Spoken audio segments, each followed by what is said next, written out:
Hello friend, welcome back quick learn with R K. Friend, आज की इस video में मैं कुछ इम्पॉर्टेंट जीके के क्वेश्चन लेकर आया हूं जो आने वाले एग्ज़ाम के लिए बहुत ही इम्पॉर्टेंट है। और साथ में मैं इसमें एक्स्ट्रा फैक्ट भी बताऊंगा जो आने वाले एग्ज़ाम के लिए हेल्पफुल साबित होंगे।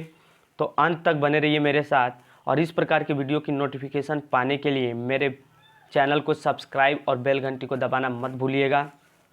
और बता दें, इस वीडियो का अगर आप पीडीएफ डाउनलोड करना चाहते हैं तो मेरे टेलीग्राम चैनल पे जाके इस वीडियो का पीडीएफ डाउनलोड कर सकते हैं, जिसका मैं लिंक डिस्क्रिप्शन बॉक्स में दे दूंगा।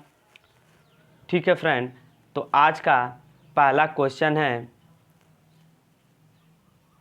भारत के मुख्य चुनाव आयुक्त को कौन नियुक्त करता है? तो मैं बता दूं, भारत के मुख्य चुनाव आयुक्त को नियुक्त करने का काम राष्ट्रपति का है। किसका? राष्ट्रपति, जो भारत का प्रथम व्यक्ति कहलाता है, वही मुख्य चुनाव को नियुक्त करता है।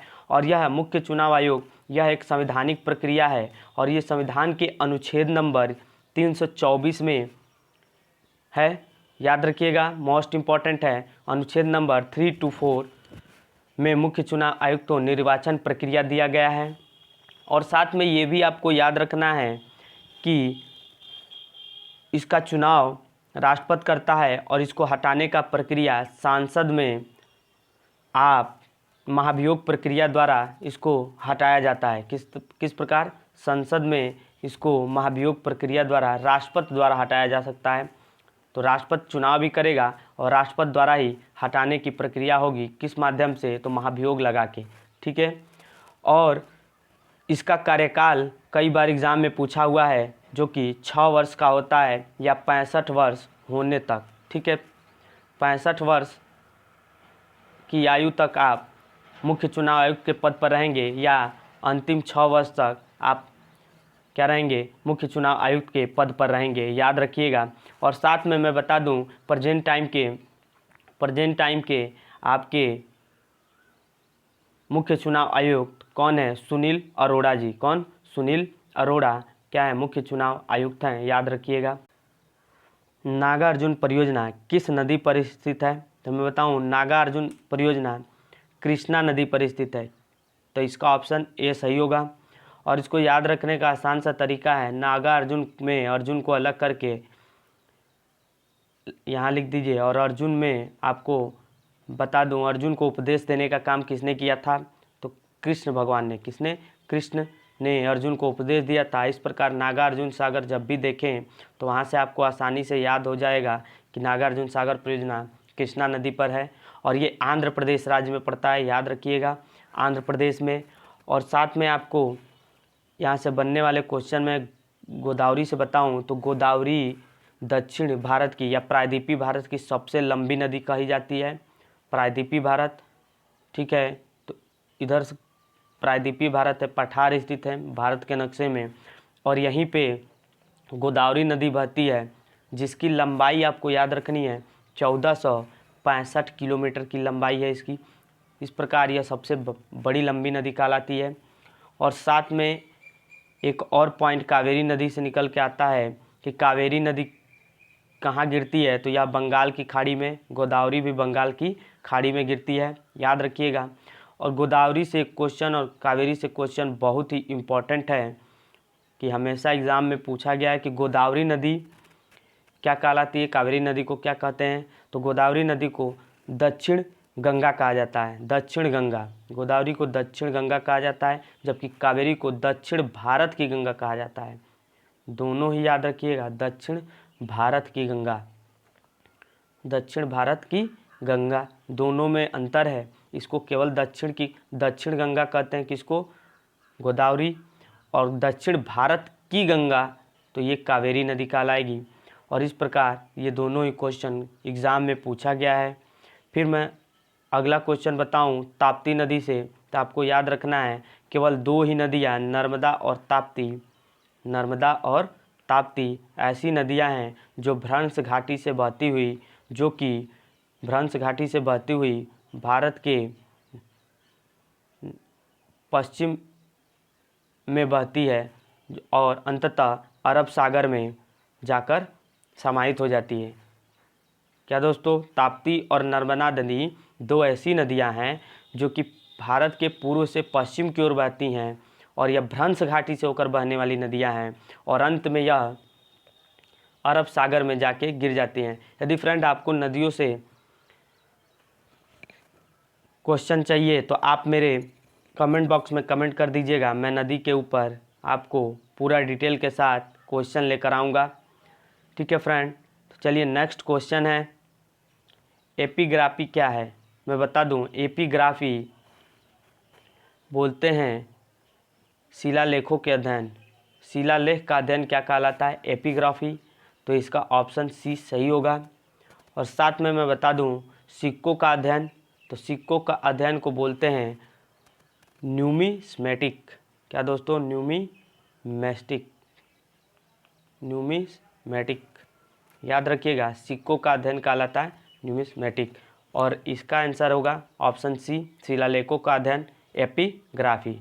नेक्स्ट क्वेश्चन, माई डेज पुस्तक के लेखक कौन है? तो मैं बता दूं, माई डेज पुस्तक के लेखक R.K. नारायण जी हैं। कौन? R.K. नारायण, ऑप्शन ए इसका सही जवाब। और इनकी ये ऑटोबायोग्राफी है, आत्मकथा है, याद रखिएगा, R.K. नारायण जी की आत्मकथा। ठीक है फ्रेंड, माई डेज। चलिए, और साथ में मैं यहाँ सुनील गावस्कर का बता दूं तो स्ट्रेट ड्राइव याद रखिएगा, सुनील गावस्कर की बुक का नाम स्ट्रेट ड्राइव। ठीक। जजीरा एयरवेज किस देश की विमान सेवा है? तो जजीरा एयरवेज कुवैत की विमान सेवा है। तो ऑप्शन बी इसका सही जवाब होगा और ये पश्चिमी एशिया का एक देश है, याद रखिएगा। चलिए नेक्स्ट क्वेश्चन, वाटर पोलो में एक पक्ष में कितने खिलाड़ी होते हैं? तो वाटर पोलो में एक पक्ष में मैं बता दूं कितने खिलाड़ी होते हैं, तो याद रखिएगा 7। कितने? 7 प्लेयर होते हैं वाटर पोलो में। ठीक है फ्रेंड, और यहाँ से 11 प्लेयर किस में होते हैं? 9 प्लेयर किस में होते हैं? ये भी मोस्ट इम्पॉर्टेंट है, 11 प्लेयर होते हैं क्रिकेट में, जो आपको पता ही है। ठीक है फ्रेंड, और 9 की बता दें तो खो खो और बेसबॉल में 9 प्लेयर होते हैं, याद रखिएगा। ठीक है फ्रेंड, और एक क्वेश्चन यहाँ से और बनता है खेल से संबंधित कि सबसे अधिक खिलाड़ी किस खेल में होते हैं? तो मैं बताऊं, सबसे अधिक खिलाड़ी रग्बी खेल में 15 प्लेयर होते हैं। कितने? 15 प्लेयर होते हैं, और यह रग्बी स्कॉटलैंड का राष्ट्रीय खेल है। ठीक है, याद रखिएगा, इम्पॉर्टेंट है। चलिए नेक्स्ट क्वेश्चन है, बेटन कप किस खेल से संबंधित है? तो बेटन कप मैं बताऊं, बेटन कप हॉकी से संबंधित है। किससे? हॉकी से, याद रखिएगा। और यह सबसे ओल्डेस्ट कप है, हॉकी का सबसे ओल्डेस्ट कप बेटन कप है, याद रखिएगा, इम्पॉर्टेंट है। चलिए नेक्स्ट क्वेश्चन, विश्व की सबसे लंबी रेल लाइन कौन सी है? तो मैं बताऊं, विश्व की सबसे लंबी rail line the trans Siberian rail line है, जो कि रूस में पड़ता है और इसकी लंबाई 9,289 किलोमीटर है। 9,289 किलोमीटर रूस में पड़ता है और ट्रांस साइबेरियन रेल लाइन है, याद रखिएगा। ऑप्शन ए इसका सही जवाब होगा। ठीक है, चलिए नेक्स्ट क्वेश्चन, फ़ारेनहाइट तथा सेल्सियस माप में किस तापमान पर पाठ्यांक समान होता है? तो मैं बताऊं, -40 डिग्री एक ऐसा टेम्परेचर होता है जिस पे फ़ारेनहाइट तथा सेल्सियस का पैमाना हमेशा बराबर होगा। ठीक है फ्रेंड, तो ऑप्शन डी इसका राइट आंसर होगा। चलिए नेक्स्ट क्वेश्चन है, संसार में पारे का सबसे बड़ा उत्पादक देश कौन सा है? तो संसार में सबसे बड़ा पारे का उत्पादक देश स्पेन है, ऑप्शन डी इसका सही जवाब होगा। चलिए नेक्स्ट क्वेश्चन है, किस राष्ट्रकूट राजा ने एलोरा में शिव का प्रसिद्ध कैलाश मंदिर बनवाया था?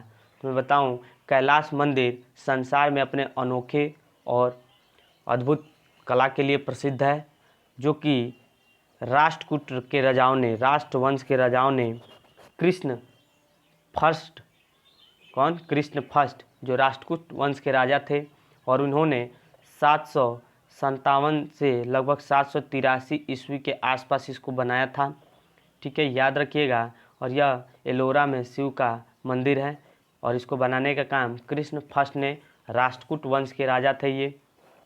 तो ऑप्शन सी इसका सही जवाब होगा। तो फ्रेंड आज के लिए इतना ही, और हमारे चैनल पर आप पहली बार देख रहे हैं तो इस चैनल को सब्सक्राइब जरूर कीजिएगा और कमेंट बॉक्स में बताइए कि आप इन क्वेश्चनों में से कितने क्वेश्चन अटेंड कर पाए थे। और यदि आपको किसी टॉपिक पे वीडियो चाहिए तो मेरे कमेंट बॉक्स में ज़रूर कमेंट कीजिएगा। तो thanks for watching. Thank you.